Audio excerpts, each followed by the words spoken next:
Olá e bem-vindos a mais um episódio do Hoje em Dia Pode, um podcast para pacientes com esclerose múltipla. Meu nome é Jéssica Vaz de Mello, eu sou médica neurologista especialista em esclerose múltipla. E meu nome é Davi Queiroz, também neurologista especialista em esclerose múltipla. E o tema de hoje vai ser sobre a fadiga, um sintoma que para muitas pessoas é invisível, mas para quem convive com a AM, de fato, costuma ser muito incapacitante. E, além de incapacitante, muito prevalente. Hoje a gente sabe de dados, de estudos que mostram até entre 36% e 80% a prevalência de fadiga nos pacientes com AM, né? E, além disso, um sintoma extremamente complexo. Exatamente. E eu acho, né, Davi, que no consultório de esclerose múltipla, é uma queixa que a gente ouve todos os dias, é a fadiga. Os pacientes sempre relatam esse sintoma, e como você falou, é um sintoma que é extremamente frequente e atrapalha muito o dia a dia da pessoa. Eu acho que para a gente começar esse episódio, a primeira coisa que a gente pode refletir aqui é o que é a fadiga, né? Afinal de contas, porque tem gente que às vezes confunde fadiga com cansaço. E a fadiga ela não é exclusiva da esclerose múltipla. A gente sabe que doenças autoimunes, outras condições inflamatórias, elas podem dar fadiga também. Mas acho que o primeiro ponto para a gente tentar diferenciar é qual que é a diferença da fadiga para um cansaço comum do dia a dia.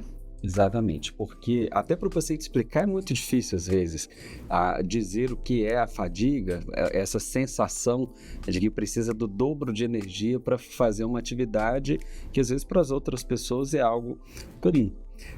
Esse cansaço do dia a dia, geralmente ele vem depois de algum tipo de atividade, seja uma atividade física, seja um dia de trabalho muito intenso, geralmente surge no final do dia. Muitas vezes a fadiga, a pessoa acorda com a fadiga. Porque, como você disse, não só na AM, mas em todas essas outras condições, por vezes vai estar relacionado a uma temperatura mais quente, então dias muito quentes podem exacerbar a fadiga. Se a pessoa tiver com alguma infecção, também seja um resfriado, uma virose mais simples, isso pode exacerbar a fadiga, e isso vai independer realmente de ter exercido alguma atividade, de ter feito alguma atividade física ou de algum dia de trabalho mais intenso. Uma paciente uma vez usou um termo que ela falou assim que enquanto o marido dela precisava só de uma xícara de café para o dia inteiro, ela precisava de 2 xícaras a cada hora para ter energia para fazer tudo. Foi a forma como ela conseguiu descrever a fadiga, porque é um sintoma muito inespecífico e que atrapalha bastante realmente, né? Então acho que o primeiro ponto da diferenciação do cansaço comum é isso. Não depende necessariamente de ter feito em excesso algo, né? Isso. O cansaço todo mundo sente, né? O paciente com esclerose múltipla ou não, a gente, se tiver uma semana que é muito corrida, que tem muita atividade do trabalho, né? Na correria do dia a dia, é frequente a gente sentir cansaço, de ter essa queixa de cansaço. Mas eu acho que é como você falou, o ponto que a gente tem que pegar é esse. A fadiga, ela não depende disso. Então, o paciente que está com um cansaço, ele teve um motivo para estar cansado, então, seja um cansaço físico ou mental, né? E quando ele descansa, aquilo ali melhora. Ele se sente revigorado, ele recupera ali a energia dele. O que não acontece necessariamente com a fadiga. Então, na fadiga, o paciente, ele às vezes vai ter ali como se fosse essa sensação de esgotamento de energia. Sim. E não tem muita coisa, às vezes, para justificar. E fora que a fadiga é exacerbada também, como você falou, por coisas que normalmente não costumam impactar tanto no cansaço comum, como a gente está chamando aqui, que é o que você falou. O calor pode piorar muito, uma infecção pode piorar muito. Então, a gente tem essas diferenciações, né? E é importante o paciente relatar isso na consulta, porque às vezes eu sinto que por não ser um sintoma físico que a gente consegue medir ali no exame neurológico, às vezes o paciente não acha que é importante. E por ser um sintoma que a gente às vezes nem mede, né, no exame neurológico e tudo, porque não tem como medir, eu sinto que às vezes os pacientes também não relatam. Até porque nem sempre as pessoas sabem que a fadiga pode ser um sintoma da esclerose múltipla e que existem estratégias que a gente pode tentar adotar para poder minimizar esse incômodo que ela gera. Então, eu acho que apesar de ser um sintoma muito frequente, tem estudo que fala de 90% dos pacientes queixando em algum momento da trajetória do tratamento da esclerose múltipla. Às vezes ele é negligenciado por conta disso, porque nem sempre a gente discute tanto essa questão da fadiga. Sua fala me trouxe várias dúvidas aqui que eu acho que seria interessante a gente realmente conversar, né? Saindo do script, mas que eu acho que é uma boa, é importante.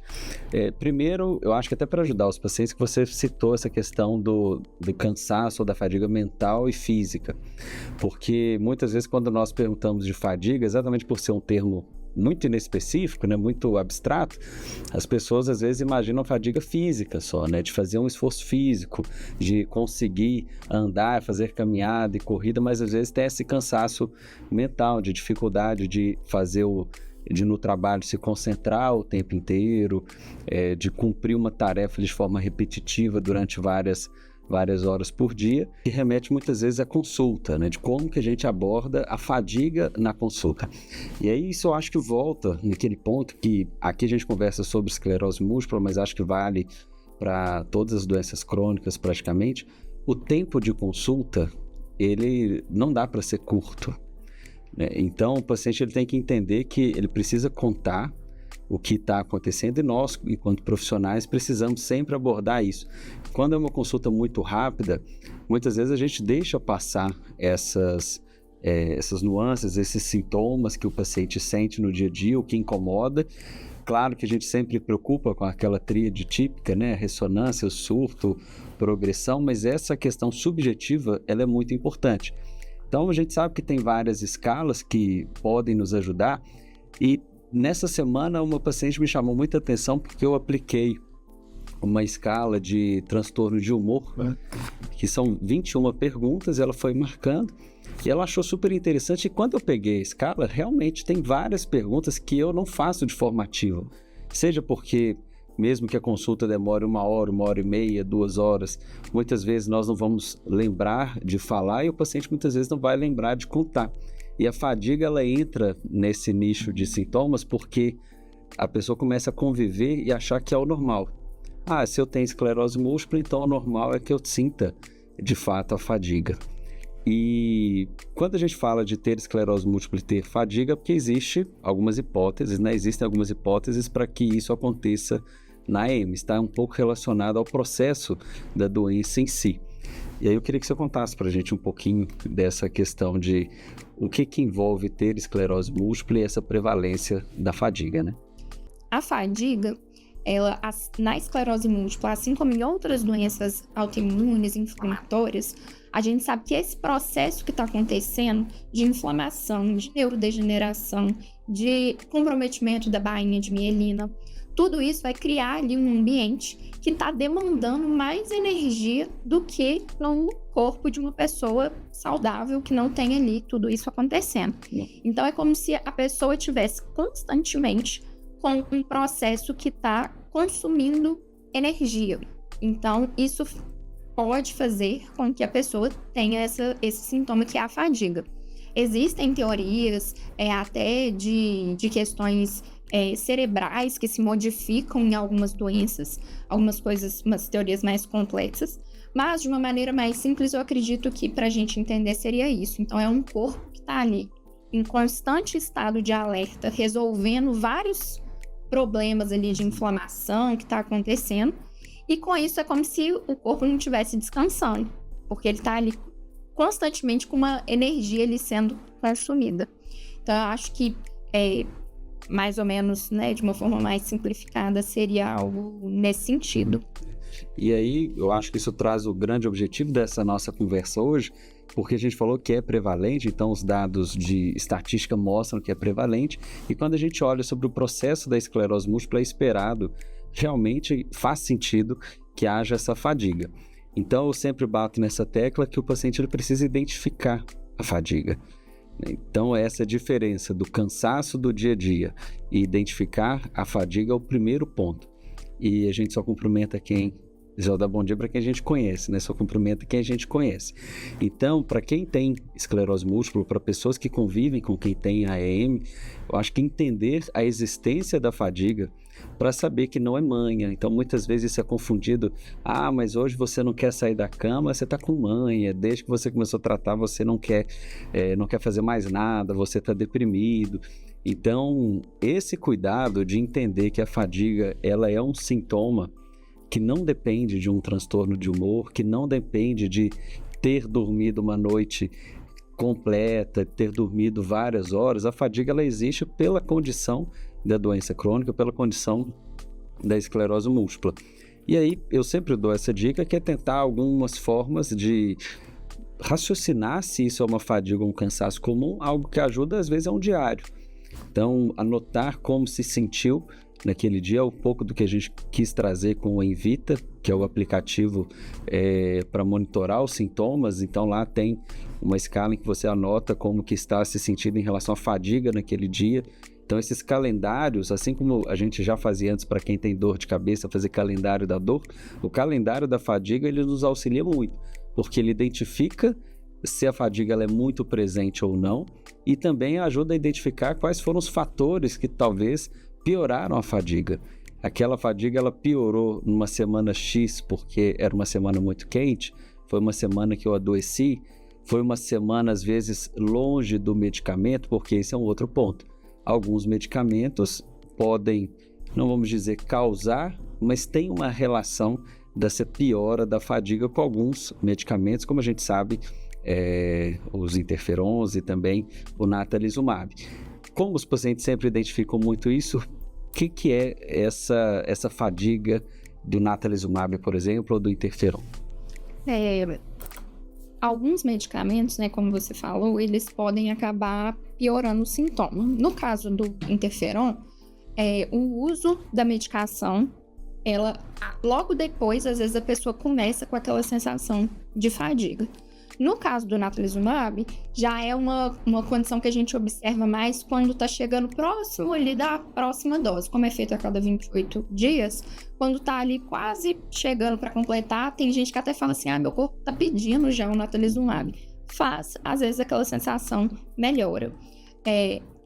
Os outros medicamentos têm uma associação mais controversa com a fadiga, mas esses dois têm um relato maior, uma documentação melhor. Davi, eu queria só voltar num ponto que você falou, dessa questão das pessoas ao redor, às vezes, entenderem que a fadiga é um sintoma e não uma coisa de preguiça ou de manha. Porque a gente faz a consulta ali no ambiente, né, do consultório, mas a vida acontece fora do consultório. E não é infrequente, às vezes, o acompanhante, né, assim, não sei, o pai, o marido, alguém trazer como queixa a fadiga que a pessoa sente, reportando que está acontecendo aquilo, mas como uma crítica, falando, olha, paciente, né, meu filho está muito cansado e eu já falei que ele tem que ter vida normal, eu já falei que ele tem que fazer tudo normal. E é claro, isso entra numa discussão filosófica do que é vida normal, mas é importante que a rede ali, né, de apoio ao redor dos pacientes saibam disso. Só que uma questão que às vezes entra muito, porque uma coisa é você conscientizar as pessoas ao seu redor que são mais próximas, mas entra às vezes numa questão que é complicada, que às vezes é no ambiente de trabalho. Quando são pessoas próximas, às vezes é mais fácil da gente educar, a gente tem até mais liberdade para conversar com essas pessoas, mas quando isso vai, por exemplo, para um ambiente de trabalho, nem sempre você quer contar isso para aquelas pessoas, nem sempre, mesmo você contando, elas vão te entender, porque elas não conhecem a doença. Então isso vai gerando uma repercussão que vai além da questão assim, da doença por si só acontecendo. Né, tem outras repercussões sociais e o conhecimento, eu acho, do paciente a respeito disso que nós estamos conversando aqui é importante por isso, para ele também não se cobrar quando ele estiver sentindo ali a fadiga, por mais que às vezes as pessoas ao redor não estão entendendo, então, né, é preguiça, a pessoa no coração dela, pelo menos, ela entender aquilo, porque é claro que é ruim ouvir essas coisas, mas às vezes como a gente tá por dentro, assim, a gente tá bem ali, sabendo que aquilo é uma condição que a gente às vezes não tem o que fazer ali naquele momento, isso acalenta um pouco também o coração, então pra gente não colocar tanto peso em si mesmo por conta desse sintoma. Sem dúvida, esse sentimento de culpa e como as pessoas muitas vezes deixam como normal, né? Você está levando agora uma vida normal. Antes você tinha uma visão embaçada, agora sua visão é normal, melhorou com o tratamento. Você tinha uma dificuldade para andar, agora você anda normal, melhorou com o tratamento. Por que você não está fazendo as coisas como todo mundo? Então acho que isso, né? E muitas vezes confundem realmente um incentivo positivo com crítica, né? Você precisa fazer isso. Então, entender que a fadiga é um sintoma também, acho que é crucial. Você trouxe pontos realmente importantes. E quando a gente identifica a fadiga, a gente passa para o segundo passo, que é a questão de tratamento, que também, exatamente por ser um fator com causas variáveis, a fadiga ela não é simplesmente por um sono inadequado, não é simplesmente por uma alimentação inadequada ou um tratamento que precisa trocar, mas são vários pontos. Então, quando a gente entra nessa parte de tratar a fadiga, além de identificar a fadiga, é identificar o que provavelmente mais causa fadiga. E aí nós temos algumas situações e também algumas medidas para tentar minimizar esse sintoma no dia a dia, não é? Então, assim, a fadiga ela é causada pela doença, sim. Mas tem coisas que vão fazer com que a fadiga seja exacerbada, aumente, né? Seja pior mesmo. Então, a gente tem que identificar se tem alguma dessas coisas que pode estar piorando ali aquele sintoma. Então, é como você falou, a fadiga ela não é causada pela falta do sono. Mas, se a pessoa tem um transtorno do sono, ela vai ter a fadiga piorada por conta disso. A fadiga ela não é causada pela depressão, pelo sintoma de ansiedade. Mas as pessoas que têm um transtorno depressivo, um transtorno ansioso que não está sendo tratado, isso pode sim piorar a fadiga. Então, a partir do momento que a gente identifica que aquela fadiga está muito frequente, está impactando no dia a dia da pessoa, a gente precisa corrigir essas coisas que podem estar contribuindo. Então, o humor, se é caso de entrar com medicamento, né, para depressão, ansiedade, se é caso de fazer uma psicoterapia, ajustar o sono, ver se tem coisas que podem ser feitas para melhorar ali o ambiente do sono antes de pensar em alguma medicação. Então, coisas que hoje em dia são extremamente frequentes, né, levar o celular para a cama, se expor à tela até muito tarde da noite, a casa às vezes muito iluminada no período da noite, muito barulhenta, tomar um banho muito quente ou muito frio próximo da hora de dormir. Então, ajustar essas coisas que podem estar atrapalhando. E uma coisa que é bem paradoxal num pensamento a princípio é a questão do sedentarismo, né, Davi? Porque alguns pacientes vão falar, a gente vai perguntar, tá fazendo atividade física? E aí, não, porque eu tô com fadiga, não tenho energia pra nada. E aí, Davi, o que é paradoxal mesmo. É paradoxal mesmo. E às vezes as pessoas ficam até bravas com a gente. A gente fala, não, você tá com fadiga, aí a gente fica parecendo aquele reforço positivo crítico, mas se você fizer atividade física, vai melhorar a fadiga. Até porque a atividade física, ela vai englobar outras áreas que envolvem a fadiga. A gente sabe que a atividade física melhora o humor, a atividade física melhora sono.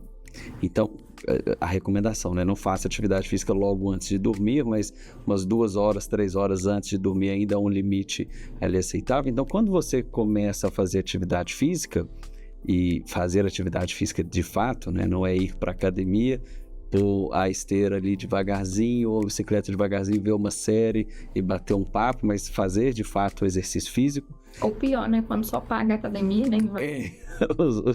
Os investidores de academia, né? Pagam anuidade para fazer a academia crescer sem usar, né? Bom, mas isso faz toda a diferença e melhora a fadiga. Além disso, essa liberação dos hormônios ali da atividade física como um todo reduzem a sensação da fadiga.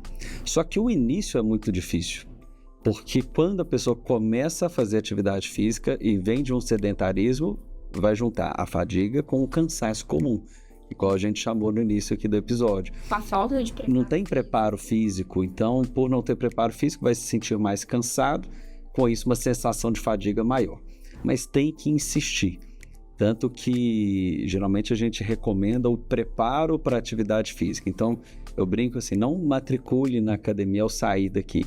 Chegue em casa, pense que é importante, programe, não vire uma pessoa que acha que vai na academia de segunda a segunda, da noite para o dia. Então se for necessário, vá 2 vezes na semana. Comece com o hábito, porque primeiro a gente tem que tornar a atividade física esse hábito, vencer esse paradoxo inicial da sensação de piora da fadiga com atividade física, mas a longo prazo, sem dúvida, a gente melhora o sono, a gente melhora o humor e a fadiga, por ser algo multifatorial, acaba melhorando também. E lembrar que não existe uma atividade física específica para melhorar, tem que ser aquela que a pessoa goste de fazer. Até para que ela consiga fazer. Existem, claro, modalidades que às vezes vão trazer mais benefícios para uma coisa ou outra, mas se a pessoa faz algo que ela não gosta de jeito nenhum, vai fazer 2 meses e depois para. Então encontrar alguma coisa que ela consiga sustentar ao longo dos meses é o mais importante, né? Eu vou discordar só um pouquinho de você. Então, pela primeira, vamos ter uma polêmica. Vamos ter uma polêmica. Vez. Da parte só de que tem que achar uma coisa que tem que gostar. Porque eu sou uma pessoa, particularmente, que eu até hoje não achei uma atividade física que eu gosto. Então, no mínimo, você tem que achar uma atividade física que você vai conseguir tolerar, caso você seja como eu, que tem muita dificuldade de encontrar uma atividade física. Pelo menos que você consiga ir. Porque, né, na vida adulta, a gente não faz só aquilo que a gente quer, a gente faz o que precisa. E a gente precisa fazer atividade física, né, como um todo, no contexto da fadiga, a gente sabe que é fundamental.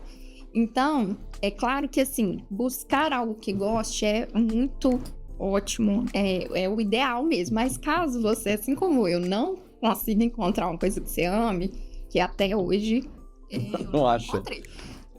Faça alguma coisa que vai te motivar. E o que eu, particularmente, tenho tentado fazer?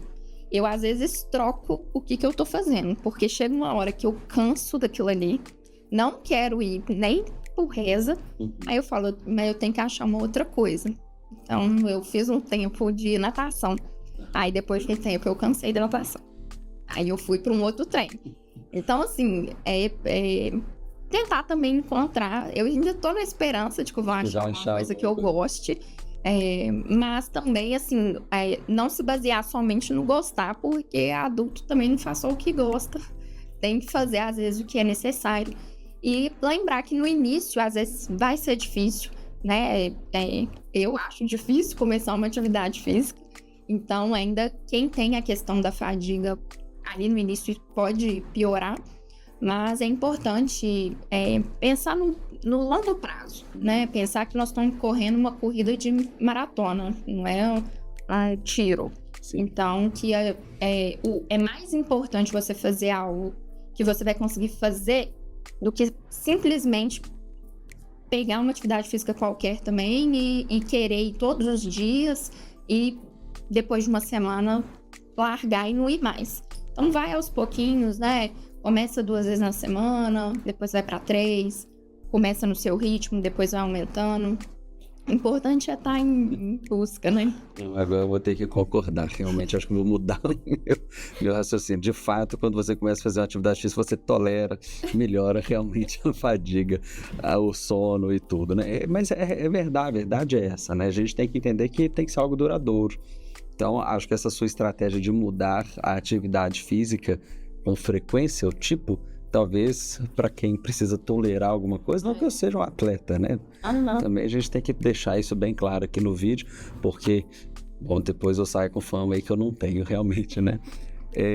Bom, e para quem está assistindo a gente até o momento, não esqueça de curtir aqui o nosso canal, nos seguir, deixar nos comentários também sugestões para os próximos episódios.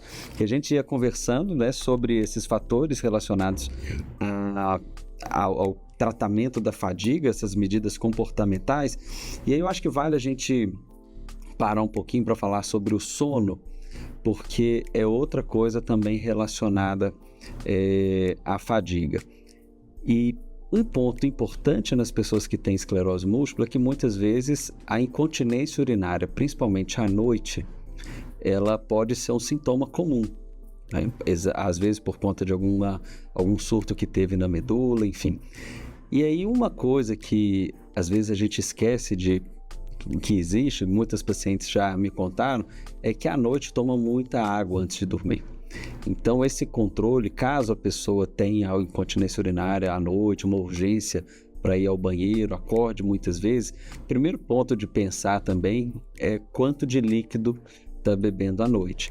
Então a gente dá essa prioridade para uma hidratação contínua ao longo do dia, mas tem que ter um limite de horário, porque senão o sono acaba sendo interrompido várias vezes para a pessoa poder ir ao banheiro. E você trouxe também a questão da tela. Acho que isso o hábito que nós temos hoje, a gente anda com eu falo que é o terceiro braço nosso é o celular. Hoje, infelizmente, não tem jeito. Todo mundo anda com o celular, todo mundo já criou uma mania, né? O tique de procurar o celular no bolso.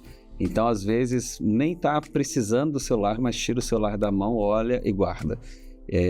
Tem vários estudos mostrando exatamente esse transtorno do movimento agora, né? Então é uma questão cognitiva de uma dependência de hábito do celular. E à noite a gente também tem esse péssimo hábito de pôr o celular carregando do lado da cama, põe o despertador, mas tem que segurar para não abrir um aplicativo de uma rede social, porque isso, além de despertar ainda mais o nosso cérebro, acaba fazendo com que o nosso sono não venha. Isso perturba bastante, a gente acaba ficando muitas vezes ansioso, porque o tipo de informação que recebe também faz diferença. Então, acho que esse é um ponto importante. E aí você falou da terapia, que muitas vezes acaba sendo uma ferramenta. Quando que os pacientes precisam pensar que uma terapia, um psicólogo, pode ajudar no tratamento da fadiga? Eu acredito que se tem um transtorno de humor associado, a gente já deve considerar fortemente que deva entrar com a terapia, até por conta da questão do humor. Mas uma coisa que é interessante é que a terapia ela pode ser direcionada especificamente para fadiga. Então, pode ser feita uma terapia que é para aquele sintoma e ali vai ser trabalhado com um psicólogo. Então, eu acredito que, especialmente nos pacientes que tenham uma ansiedade, uma depressão, ou que sintam mesmo essa necessidade, eu já tive alguns pacientes que vêm com uma demanda mesmo espontânea de que gostariam de passar por um psicólogo, mas não necessariamente somente nesses casos. É claro que, assim, numa pessoa que a princípio não quer passar por um psicólogo para poder lidar especificamente com isso e não tem nenhuma outra questão psiquiátrica por trás, a gente pode tentar as outras alternativas antes de ir para terapia. Mas eu acho que é uma carta ali na manga que tem também que a gente pode tentar caso seja talvez refratária às outras coisas, né, que já estão sendo feitas ou de uma forma complementar. Então eu acho que ela é válida, ela é para a gente lembrar de indicar para os pacientes. E uma outra coisa que tem sido feita, assim, relatada em alguns estudos, é uma questão de aconselhamento, de gestão ali do dia a dia, assim, do cotidiano. Esqueci o nome que eles usam. São formas de como você pode gerenciar o seu dia para que você tenha menos fadiga. Então, por exemplo, a gente já conversou aqui que a fadiga, ela é independente, às vezes, de algumas situações, né? Então, assim, independente de estar muito cansado ou de ter um esforço físico ou mental muito grande, ela pode vir. Então, sabendo disso, é interessante, às vezes, a gente dividir algumas funções ao longo do dia. Então, um trabalho que você sabe que vai te demandar muito tempo, programa para fazer ele mais com intervalos. Para dessa forma, você não gastar a sua energia todinha ali de uma vez. Então, divide as tarefas por partes. Outra coisa, na hora de programar a sua semana, tenta evitar de colocar as coisas que são muito demandantes no mesmo dia, se for possível. Então, hoje eu vou fazer isso que eu acho que já vai me gastar uma energia. Então, aquela outra coisa eu vou marcar para amanhã.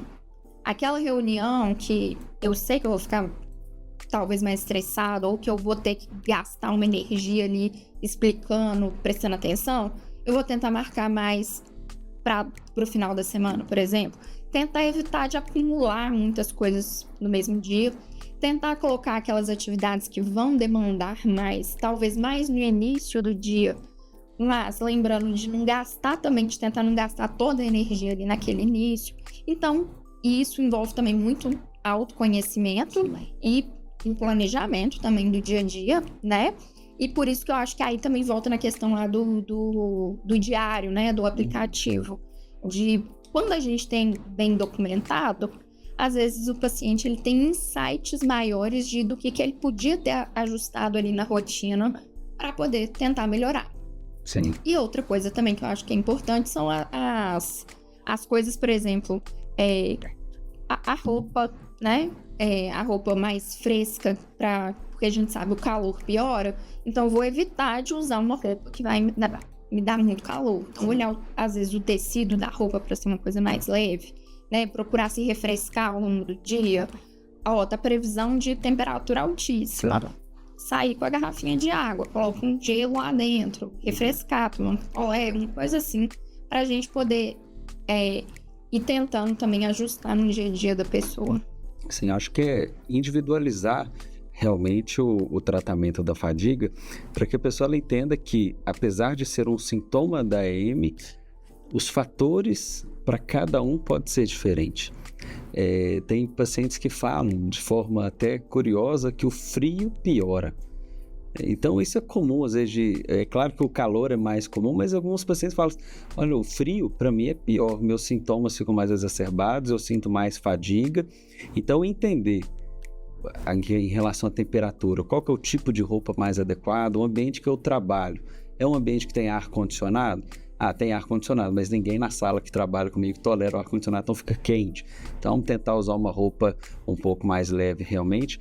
E esse planejamento da agenda, né, individual, da agenda de tarefas, faz toda a diferença. E aí, em relação à terapia, eu sempre brinco com as pessoas que muitos acham que terapia é simplesmente você sentar e contar a sua vida para alguém. Eu, então, sempre bato nessa tecla. Terapia é muito mais do que uma conversa. Existe uma técnica que o terapeuta usa, que o psicólogo usa, diversas, seja análise, seja terapia cognitivo-comportamental, seja algo mais direcionado para a fadiga, exatamente para isso. E muitas vezes o planejamento, durante a terapia, a gente consegue identificar ansiedades que podem muitas vezes prejudicar esse planejamento diário.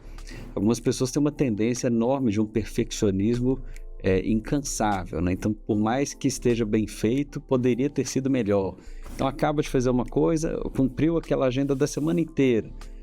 Mas isso daqui poderia ter sido melhor. Aí, na seguinte, vai cada vez mais se sobrecarregando e, com isso, a fadiga aparece e aí acaba piorando. Isso vira uma bola de neve, né?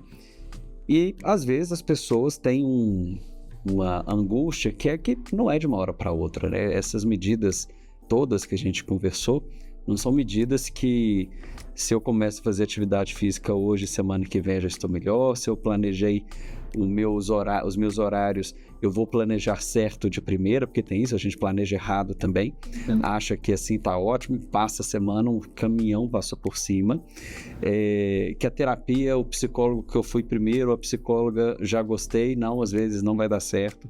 Então todas essas medidas, elas demandam tempo, demandam esforço. E às vezes nessa angústia, os pacientes nos perguntam muito sobre medicamentos para fadiga. E aí vem um ponto que é um calcanhar de Aquiles nesse manejo, né?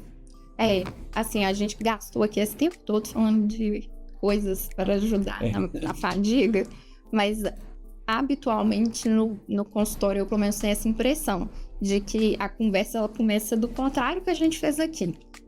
Tenho fadiga, o que eu posso tomar de medicamento para poder acabar com isso? É verdade. E, né, quando a gente vai olhar na literatura, assim, a gente não tem um medicamento antifadiga que eu possa dar, como para muitas coisas na medicina, a gente não tem uma pílula que vai resolver aquele problema. E no caso da fadiga, as medicações que a gente tem disponíveis que têm alguma evidência, não são evidências também, assim, altíssimas de que melhoram, que é só tomar, que passou, que acabou. Então, eu acho que é por isso, e aí às vezes vem a frustração do paciente quando a gente começa a falar dessas outras coisas, que mas eu precisava de um remédio para poder me ajudar nisso. E aí, infelizmente, né, o que eu tenho para contar é que a gente não tem esse remédio antifadiga. E, independente caso, tem alguns medicamentos que a gente pode utilizar e que a gente às vezes usa em algumas situações, mas é importante estar com tudo isso que a gente falou aqui alinhado ali, refletindo sobre o que pode ser melhorado nessas outras coisas, porque essas outras coisas a gente tem evidências mais robustas de que ajudam na fadiga. Então, às vezes a gente vai depositar nossa esperança toda num comprimido que não tem tanta evidência assim, e que ele, ainda que ele ajude, ele muito provavelmente não vai ser responsável por 100% da melhora. Não adianta eu querer que uma medicação, porque igual a gente comentou lá no início, né? Nós estamos falando ali de um ambiente inflamatório que está contribuindo para causar a fadiga. Não vai ter um medicamento ali que vai acabar com isso. Né? Então, a gente precisa de adotar estratégias, um estilo de vida mesmo, que vai conseguir frear isso de forma mais eficiente. E o remédio, infelizmente, ele não vai ajudar tanto assim. Mas a gente tem medicamentos, né, que podem ser utilizados, embora não tenha também uma evidência assim, enorme. Existem psicoestimulantes, que às vezes alguns médicos prescrevem, e a amantadina tem sido estudada também, mas ambos precisam de uma avaliação criteriosa também para você indicar, para não ser mais um medicamento ali com potenciais efeitos colaterais e que, como eu falei, não vão ajudar tanto. Uma coisa, esse compromisso, né, entre profissional e paciente, eu acho que é um ponto crucial. Eu sempre falo que se hoje, né, hoje nós estamos gravando aqui o episódio 14 de novembro de 2024, se eu inicio um medicamento, né, esses, como você disse, que não tem uma evidência tão boa de que funcionam de fato para fadiga, mas podem ajudar, seja algum psicoestimulante ou às vezes algum medicamento voltado para algum transtorno de humor que tenha por trás e que possa influenciar na fadiga. Se eu inicio o medicamento hoje, 14 de novembro, e não faço mais nada em termos de mudança da minha vida, daqui a 6 meses, o que vai acontecer se eu tirar o remédio? A mesma coisa que aconteceu antes. Então, muitas vezes o medicamento ele vai ser uma ponte, ele vai ser uma ajuda para que as mudanças de comportamento e de hábitos diários possam acontecer. Então, esse entendimento de que não existe a pílula mágica que vai melhorar todos os sintomas e que o segredo está mais nos hábitos que nós temos no dia a dia, ele é extremamente importante para evitar uma frustração futura. Porque daí muitas vezes que vem aquelas frases de que eu fiquei dependente de tal remédio, eu não consigo mais ficar sem determinado medicamento, mas é porque na verdade aquele compromisso desses hábitos, da mudança da rotina, se ele não for realizado, realmente a gente sempre vai voltar nessa estaca zero. Aí, aqui a gente tá falando de todas essas estratégias, não é que a pessoa tem que ter uma vida perfeita, regrada, fazendo tudo certo o tempo todo, mas a gente sabe que assim, o importante é ser na maior parte do tempo.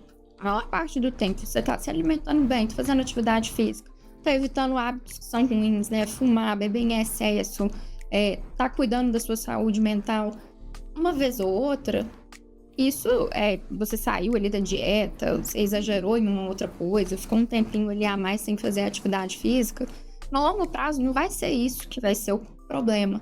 Então, assim, não é buscar, porque é um ideal de uma vida extremamente regrada, tudo perfeito, alinhar Não dá pra ser feliz assim, né? É complicado você ficar o tempo todo ali não pode. Engessado, né? Exatamente. Aí vem gente falando, tal dieta é ruim, tem que cortar glúten, lactose, não sei o que, açúcar, farinha. E aí a pessoa se vê assim, gente, eu tenho que fazer atividade física 7 vezes na semana, tomar esse tanto, cortar esse tanto de alimento. Então, assim, não precisa, eu acho, ser muito radical. Não precisa querer mudar do dia pra noite, né? A gente passa aí anos construindo hábitos ruins, mas quer construir os bons em 2 dias, né? Então, é importante também respeitar ali o seu processo, cortar, né? Assim, tabagismo, eu sempre falo com meus pacientes que tabagismo não. Esse daí Dá um jeito não de cortar tem esse trem, não tem como eu defender. Mas esses ajustes, às vezes, no dia a dia, assim, né? Não tô falando de uma ditadura de ter que fazer tudo certinho. Mas tentar procurar fazer isso na maior parte do tempo, eu acho que é importante. Uma analogia que um nutricionista que eu conheço faz, eu acho super interessante, eu acho tão interessante que, bom, ele não vai ficar bravo se eu usar, né? Chama Guilherme, depois aí vocês o encontram no Instagram, mas ele falava o seguinte, quando você tem uma mudança de hábito, você tá lá com os 2 pés nesse novo hábito, você tira um pé, você pode tirar, é só depois você voltar. Então, assim, vou para um rodízio de pizza, pronto, voltou. Agora volta para cá de novo. Isso é o que torna sustentável, né? Isso é o que torna os hábitos algo possível de ser feito. Tô gostando da minha atividade física, cansei, troca atividade física e volta. Então esse pé que sai, mas ele sempre volta, né? Ter a consciência de que precisa voltar por um hábito saudável, eu acho que isso não é só para quem tem fadiga, não é só para quem tem M, é para todo mundo, né? Bom, Davi, conversamos aqui sobre esse tema, fadiga, que é um tema que a gente poderia conversar muito mais, mas nós estamos chegando ao final desse episódio. E se você conhece alguém que pode gostar desse conteúdo, não deixe de compartilhar com essa pessoa. Se você é um paciente que sente fadiga, discuta com seu médico e conte aqui pra gente também nos comentários o que vocês pensam sobre esse tema, quais que são as dúvidas de vocês. E é isso mesmo. Nunca se esqueça que a fadiga ela é multifatorial. Então, o diário de anotar o que realmente piora a fadiga, usar aplicativos como o Invita, esse é o grande objetivo dele, exatamente para auxiliar no que seria o melhor tratamento. Não deixe de nos seguir, não deixe de curtir e compartilhar o nosso canal e deixar temas como sugestões para os próximos episódios. Até a próxima!